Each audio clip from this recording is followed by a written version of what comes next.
So so বন্ধুরা, তোমরা অনিক দাসের কাণ্ড শোনো। এবারে পড়েছে, দেখো তোমাদেরকে তো আমি প্রত্যেকটা ভিডিও বলেছি আমি মনডে টু ফ্রাইডে একা থাকি আর আমার বর স্যাটারডে সানডে করে আসে।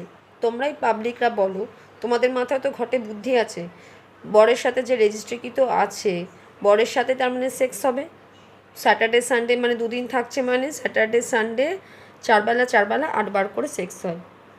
ঠিক আছে, 20 সাল থেকে বরের সাথে আমি আছি বিয়ে করে, এতদিনে আমার ততদিনে আমার বাচ্চা কাচ্চা আসেনি কেন? তখন আমি মানে মানে লাস্ট অ্যাবর্শনের পর, মানে শ্বশুরবাড়ি থেকে যখন লাস্ট আমি আসি আমার বরকে বিয়ে করে, অ্যাবর্শনের পর জায়গাটা কাঁচা ছিল বলে, আর তারপর আমি প্রচুর মদ গাজালি খেতাম বলে ওর জন্য বাচ্চা আসতে প্রবলেম হচ্ছিল, তাই জন্য অতদিন বাচ্চা আসেনি বা আসতে প্রবলেম হচ্ছিল। ঠিক আছে, বাট অনিক দাসের কাণ্ড শোনো। সে বলছে অশিক্ষিতের মতো, আমার বর যেহেতু বাড়ি থাকে না, তাহলে বাচ্চাটা যদি এসেও থাকে বা বাচ্চাটা যদি আসে বা বাচ্চাটা যদি হয়, ওটা নাকি আমার বরের বাচ্চা না, ওটা নাকি আমার অন্য লোকের বাচ্চা। ঠিক আছে, এইসব নোংরা কথাবার্তা বলতেছে সে। আর তাহলে আমার বর কি হাওয়ায় ভেসে আছে? তাহলে আমার বর কি নাই? আমার বর তো স্যাটারডে সানডে করে তো ঘরে আসে। তাহলে আমার বর যে ঈদে রান্না বানিয়েছে, আমার বর যে ঈদে পায়েস বানাচ্ছিল, সেটাও তো আপনাদের ভিডিও করে দেখিয়েছে। আমার বরকে তো আপনারা দেখেছেন ভিডিওতে। তো বরের সাথে সেক্স বরের সাথে ঘরে স্যাটারডে সানডে সেক্স হয়, আপনাকে তো বলেইছি, আপনাদের প্রত্যেককেই বলেছি পাবলিক, যে আমার বর স্যাটারডে সানডে করে 2 দিন ঘরে থাকে, বাকি সারা সপ্তাহ একা। তো এবার স্পামের ওপর ডিপেন্ড করছে, আমার বরের স্পাম হালকা না গাঢ়। গাঢ় স্পাম হলে প্রেগনেন্ট তাড়াতাড়ি সম্ভব, আর হালকা স্পাম হলে প্রেগনেন্ট হতে লেট হয়। তো অনিক দাস বলছে কি, আমার বর নাকি বাড়িই ফেরে না, আমার বর নাকি বাড়ি আসে না, তো বাচ্চাটা বোধহয় অন্য লোকের দ্বারা হচ্ছে, নাকি বাচ্চাটা নাকি অন্য লোকের দ্বারা আসছে। তো পাবলিকেরও বোঝার ক্ষমতা আছে ওটা তোমার বরের বাচ্চা নয়। তাহলে কতটা নোংরা মাইন্ডের লোক বলো। মানে এখন বাচ্চা নিয়েও পড়েছে, আমার সম্পর্কে এত মাথা ব্যথা। আমার বিয়ে নিয়ে পড়লো, আমার দুটো বিয়ে করে কেন এখনও বাচ্চা আসেনি, তারপরে আমার বাচ্চা এখনও হচ্ছে না কেন? তো বাচ্চা যদি আসেও বা, তো বাচ্চাটা তোমার তো বর বাড়িতে, এবারে প্রশ্নটা কীরকমভাবে করছে দেখো, ইরিটেট করার জন্য পাবলিক। বলছে এবার বাচ্চাটা যদি আসেও, তোমার বর তো বাড়ি থাকে না সারা সপ্তাহ, তাহলে বাচ্চাটা কী করে এলো? তাহলে কত রকমের মেন্টাল প্রবলেম হয়। তোমাদের পাবলিক যারা আছো, যারা আমার প্রচুর মানে লাভার্স আছো, যারা আমার প্রচুর পাবলিক আছো, লাভার্স মানে প্রচুর সাবস্ক্রাইবার যারা আছো, যারা আমার ভিউয়ার্স আছো প্রচুর, যারা আমার লাইকার্স আছে প্রচুর, তোমার প্রত্যেকটা ভিডিও দেখেছো, তাতে প্রত্যেকটা ভিডিও আমার উল্লেখ করা আছে আমার বর স্যাটারডে সানডে আসে, বাকি মনডে টু ফ্রাইডে আমি একা থাকি। ঠিক আছে, ওর আমাকে সহবাস দিয়ে শুরু করলো, পিছনে লাগা সহবাস দিয়ে শুরু করেও ভাত হজম হয়নি, তারপরে দুইটা বিয়ে দিয়েও পিছনে লাগলো, সেটা দিয়েও ভাত হজম হয়নি, বাচ্চা হয়নি কেন সেটা দিয়েও পিছনে লাগলো, সেটা দিয়ে হজম হয়নি। মানে মানুষকে প্রমাণ ছাড়া অকারণে ব্লেম করার একটা লিমিট থাকে, ও সীমা পার পেরিয়ে গেছে। বোকাচোদা লেওড়াকে এবার করতে হবে কি বলো তো, মুসলিম পাড়ার ছেলে দিয়ে অনিক দাসকে সিবিআইয়ের লোক দিয়ে তুলে পুরো একদম মানে বাটাম পেটা করতে হবে, গরম তেলে বাটাম দিয়ে মাখিয়ে বাটাম পেটা করতে হবে, তবে যদি শিক্ষাটা হয় মেয়েদেরকে অসম্মান করা। তা ওরম বিয়ে করে অনিক দাস, তো বিয়ে করে যদি বরের সাথে সেক্স না করে, তো এই যে কলকাতার মধ্যে বলো, কলকাতার বাইরে বলো, কি যে কোনো জায়গায় বলো, যাদের বড়রা হয়তো কলকাতার মধ্যেই থাকে না, বাইরে বাইরে চাকরি করে, মাসে একবার কি বছরে একবার বউয়ের সাথে কলকাতায় দেখা করতে আসে, তাহলে তাদের মধ্যে বাচ্চা কাচ্চা হচ্ছে না? তার মানে বাচ্চা কাচ্চা হচ্ছে বলে কি তার বউ কি অন্য লোকের থেকে বাচ্চা নিয়ে আসছে? এটা কোনো কথা? তাহলে তাহলে মানুষের কত পেটে হিংসা, বাচ্চা না হলে সেটা নিয়ে এক কথা, বাচ্চা যদি আসে সেটা নিয়েও এক কথা। অনিক দাসের নোংরা চিন্তা দেখো, যেন মনে হচ্ছে বাচ্চা হলে যেন ও কত দায়িত্ব নেবে, যা বাচ্চার জন্য যেন মনে হচ্ছে ওর যেন চিন্তায় ফেটে যাচ্ছে। সত্যি বাবা, তাহলে আর বিয়ে করে দরকারটা কী আছে, তাই না? তাহলে তো বিয়ে না করেও চুদিয়েও প্রেগনেন্ট হওয়া যায়। তাই না? তাহলে বিয়ে করে অন্য লোকের থেকে বাচ্চা নেওয়ার কী দরকার? তাহলে তো বিয়ে না করেও হাজারটা লোকের সাথে চুদি চুদি চুদি চুদি চুদি চুদি বাচ্চা নেওয়া যায়, তাই না? তা সেটা আমি বিয়ে না করে আমি সেটা করলাম না, আর বিয়ে করে রেজিস্ট্রি করে আমি অন্য লোকের থেকে বাচ্চা নিতে তুই দেখেছিস বাল? সালে প্রমাণ ছাড়া একটা মেয়েকে তুই যেমন ব্লেম করতে, আজকে যদি আমি অনিক দাস অনিক দাস শোন, তোকে একটা ভালো কথা ওয়ার্নিং দিচ্ছি, আজ যদি আমি তোর নামে বানিয়ে অকারণে তোর চরিত্র খারাপ করি, তোর কেমন লাগবে মনে মনে? তুই কষ্ট পাবি না? আজকে তুই যেটা নিজের চোখে দেখিস নি আমার ঘরে ঢুকে কি আমার বরের সঙ্গে কি যা কিছু, তুই আমার নামে ব্লেম দেওয়ার কে?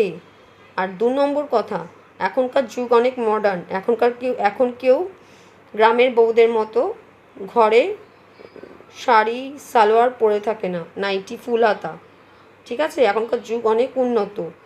আর তোরা ওইসব নাইট ড্রেসের মানে বুঝিস? ওসব একা ঘরে যারা স্বামীর সাথে থাকে কি একা থাকে, তারাই ওরকম বেবি ডল নাইটি পরে থাকে। এখনকার যুগ অনেক মডার্ন, কেউ বুড়িদের মতো ওরকম ঢাকা নাইটি সালোয়ার শাড়ি পরে থাকে না ঘরে, ঠিক আছে? আর আমি খুব ফ্যাশনেবল ড্রেস পরতে ভালোবাসি। ফ্যাশনেবল আমার খুব ফ্যান্টাসি আছে, আমি যা করি নিজের মতে করি। Fashionable food, fashionable dress, fashionable travel, যা কিছু করি নিজের পয়সায় করি, বরের দেওয়া পয়সায় করি। তোর থেকে অনিক দাস, তোর পয়সা নিয়ে আমি জামা কাপড় পরছি, তুই বোঝাবি আমাকে যে আমাকে কোন ড্রেসটা পরলে ভালো ঘরের বউ লাগবে, কোন ড্রেসটা পরলে খারাপ ঘরের বউ লাগছে। তোর এত গায়ে জ্বলছে কেন রে? তোর এত গায়ে ফাটছে কেন রে? আমি কি তোর বউ না কি রে, যে তুই আমাকে বড় বড় করে কমেন্ট সেকশানে ডেসক্রিপশানে লিখছিস যে তুমি নিজেকে ভালো ঘরের বউ মনে করো, তোমার ড্রেসগুলো কি বেশ করি? ওই ড্রেস কেন, আমি 1000টা ছোট ছোট কাটাওয়ালা ড্রেস পরবো, দেখি তুই কতটা নাচতে পারিস রাগেতে। দেখ না আমি কত ছোট ছোট ড্রেস পরবো, আরও ছোট ছোট কাটা ছেঁড়া যত রকমের শর্ট ড্রেস আছে, ছোট ছোট কাটা ছেঁড়া যত রকমের নোংরা নোংরা ড্রেস আছে সব পরবো আমি, দেখি তুই কত জ্বলিস আর কত ফাটিস।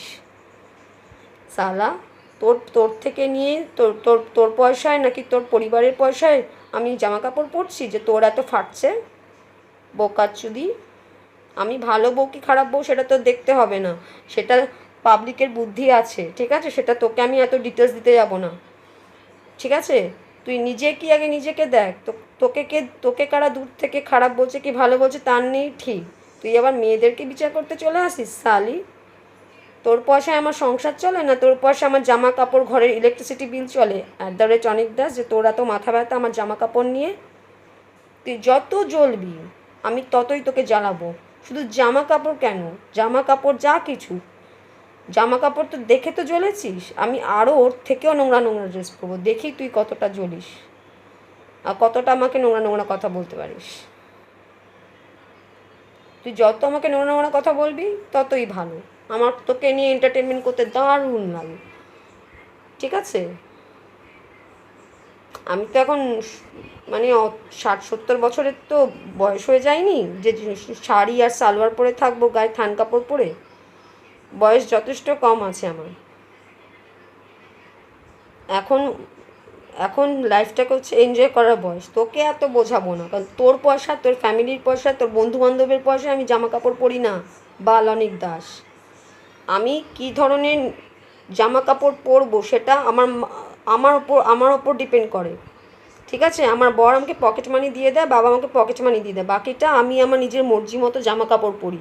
আমার জামা কাপড় পরা নিয়ে আজ অবধি আমার বর আমার মা বাবাও নাক গলাতে আসে না, ঠিক আছে? আমার যেমন ইচ্ছা চলি, যেমন ইচ্ছা ড্রেস পরি, যেমন ইচ্ছা ট্রাভেল করি, সেটা তোকে এত বোঝাতে যাব না। সালা শুয়োরের বাচ্চা অনিক দাস, তোর প্রচুর মাথা ব্যথা। বাচ্চাটা এলো, কার থেকে বাচ্চা আসছে, বড় বাড়ি থাকে না কেন রে বাল? তুই দায়িত্ব নিবি, তুই খাওয়াবি আমার বাচ্চাকে, তুই দেখবি? রাস্তার দুটো ফুটের মাল, তোকে চিনিও নাই অনিক দাস। তোর অন্যের সংসার নিয়ে বহুত মাথা ব্যথা, তোর নিজের তো সংসার বংসার নেই, তোর অন্যের সংসার নিয়ে বহুত মাথা ব্যথা, তারপর আবার আমার জামা কাপড় পরা নিয়ে খারাপ ভালো বউ বিচার করছিস। সালি, তোর মায়ের পয়সায়, তোর আত্মীয়ের পয়সায় আমার জামা কাপড় পরছি, বেশ করব, আমার যা ইচ্ছা আমি নোংরা নোংরা ড্রেস পরবো, তাতে তুই যত জ্বলবি ততই ভালো। আর এটাই আমার লাস্ট উত্তর আমার থেকে, আর আমার থেকে উত্তর পাবি না। আমার যা কিছু ড্রেস তোকে জ্বালানোর জন্যই পরবো, যে যাতে তুই নোংরা নোংরা কমেন্টই করিস আর জ্বলে পুড়ে খাওয়া হয়ে যাস। তুই আমার সব কিছু দেখে জ্বলবি, আমার বাচ্চা হবে যখন তুই বাচ্চা হওয়া দেখে জ্বলবি, আমার ভালো ভালো ড্রেস পরা দেখে জ্বলবি। যত নোংরা নোংরা ড্রেস আছে আমি পরবো। জীবনটাকে যতভাবে এনজয় করা যায় আমি সেইভাবে এনজয় করব। জীবনের শেষ দিন অবধি যেরমভাবে বাঁচবো, পুরো একদম খুল্লা আনন্দ করে বাঁচবো। আমার জীবনকে চালানোর রাইট তোকে দায়িত্ব দিইনি, খানকি মাগি। শুনে নিয়েছিস তো @অনিক দাস? আমার জীবনকে চালানোর রাইট যেমন আমার বাপকে দিইনি, আমার বরকে দিইনি, তোকেও দিইনি। আমার বাপ আর বর শুধু আমাকে পয়সাটাই দিয়ে দেয়, বাকি আমার নিজের মর্জি মতো আমার জীবনকে চালাই। আর আমার জীবনের স্বাধীনতা, আমার জীবনের জামা কাপড় পরা নিয়ে যদি কেউ ব্যাঘাত ঘটাতে আসে, তাকে আমি আমার রাস্তা থেকে সরিয়ে দিই। বোকাচোদা, এত তোকে উত্তর দেব না। জীবনটা আমার যেভাবে খুশি যেভাবে ইচ্ছা আমি চলবো। পাবলিককে কালকে একটা কথা আমি বলে দিয়েছি, আমি যদি 1000টা ছেলে পাল্টেও যদি আমি শুতাম ঘুরতাম ঘরে বা হোটেলে, সেটাও আমি ক্যামেরায় তুলে দেখাতাম। অন্য লোকের বাচ্চা হলে সেটাও ক্যামেরায় তুলে দেখাতাম। দত্তক নিলে সেটাও তুলে দেখাতাম। কিছু আমি তুলে ধরতে ভয় পাই না, বাট তোকে এত বোঝাবো না বাল। সব কিছুর একটা লিমিট থাকে অনিক দাস। তোর পয়সা জামা কাপড় পরি না, তোর পয়সা আমার সংসার চলে না যে তোকে এত উত্তর দেব। এরপরেও তো যা যা ইচ্ছা বল, নোংরা নোংরা কথা বল, ভাব। শালা হারামি, নিজে কোনো কিছুতে সুখে থাকিস না, লোককেও শান্তি মতো থাকতে দিবি না। তোকে জ্বালানোর জন্য যত নোংরা নোংরা ড্রেস আমি পরবো এবং তোকে জ্বালাবো, তুই জ্বলবি আর ফুলে ফুলে কমেন্ট করবি নোংরা নোংরা। জামা কাপড় শুধু পরলেই ঘরের খারাপ বউ ভালো বউ হয়ে যায় না, ঠিক আছে? আসল হচ্ছে ব্যবহার আর মানসিকতা দরকার। একটা ব্যবহারের মাধ্যমেই একটা মেয়ের কি ছেলের পরিচয় পাওয়া যায়। শুধু জামা কাপড় দিয়ে মানুষকে বিচার করা যায় না। জামা কাপড় এখনকার যুগ অনেক মডার্ন যুগ। জামা কাপড় ছেলেরা কি মেয়েরা যেরকম ইচ্ছা মডার্ন জামা কাপড় পরতে পারে, সেটা দিয়ে কখনো বিচার হয় না মেয়েটা খারাপ কি ভালো, ঠিক আছে? তোকে এত উত্তর দেবো না, কারণ তোর পয়সা, তোর ফ্যামিলির পয়সা আমি জামা কাপড় পরি না। আমি আমার বাপের আর বরের পয়সা জামা কাপড় পরি, সে যতটা নোংরা জামা কাপড় পরি আমার ভালো লাগে তাই পরি, বেশ করি পরি, পাবলিককে এন্টারটেনমেন্ট দেওয়ার জন্য পরি। আমার একাকিত্বের জীবনে আমি ভালো থাকবো সেভাবে আমি এনজয় করব। তোর পারমিশন নিয়ে আমি জামা কাপড় পরবো না, তোর পারমিশন নিয়ে আমি নিজের জীবনকে চালাবো না। সালা কুত্তার বাচ্চা, খানকি মাগি, শুয়োরের বাচ্চা, বোকাচোদা অনিক দাস, নিজের অকাতে থাক। আমি কি জামা কাপড় পরবো না পরবো তোর ডিসিশন নিয়ে নাও, আমার জীবনকে চালানোর রাইট তোকে দেয়নি। সাল্লাহ।